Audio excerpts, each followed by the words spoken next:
What's up mga kapuso, mga ganap, dito lamang po sa Born to Shine. Pinuntahan nga ni Nate si Jenny upang alukin dito sa bootcamp na kung saan ay ang group girl na pinamumunuhan ng kanyang mami. Ngunit sinabi ni Jenny na tinanggal na niya sa kanyang isipan ang pagkanta dahil nga ayaw ng kanyang nanay na si Minchi. Umalis na nga si Nate mga kapuso, nabigo ito at nadagdagan pa ang kanyang kalungkutan nang sabihin ng kanyang mama na may lunch na siya sa Sabado at agad-agad na yon at kailangan na siyang maghanda. Ito pa naman sana ang araw na darating ang kanyang girlfriend galing sa Amerika.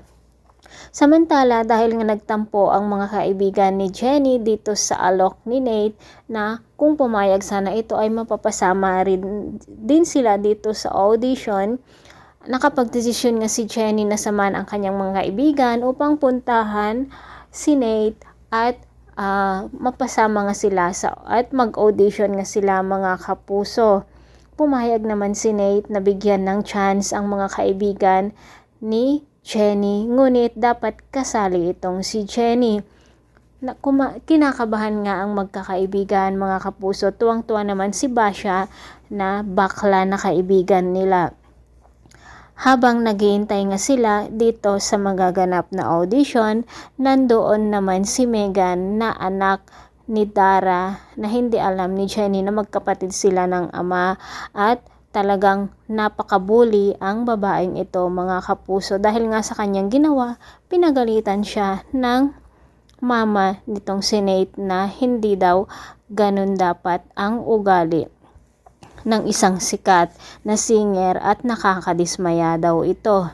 Samantala, kinakabahan nga ang tatlong magkakaibigan habang nag-aantay kung kaya't nagpractice nga silang umawit at narinig nga ng mga kasamahan ni Nate ang magandang boses nitong si Jenny at dito nga pinilit ng mga kaibigan ni Jenny na sumali siya sa audition at ang resulta nga po ng audition na iyon ay si Jenny nga ang natanggap mga kapuso at may chance na siyang makasali dito sa group girl o bootcamp na magaganap. Tuwang-tuwa nga si Jenny ngunit may kaba sa kanyang dibdib dahil nga sa promise niya sa kanyang nanay na hindi na siya kakanta pang muli. Ngunit nagkaroon naman siya ng chance na matanggap dito.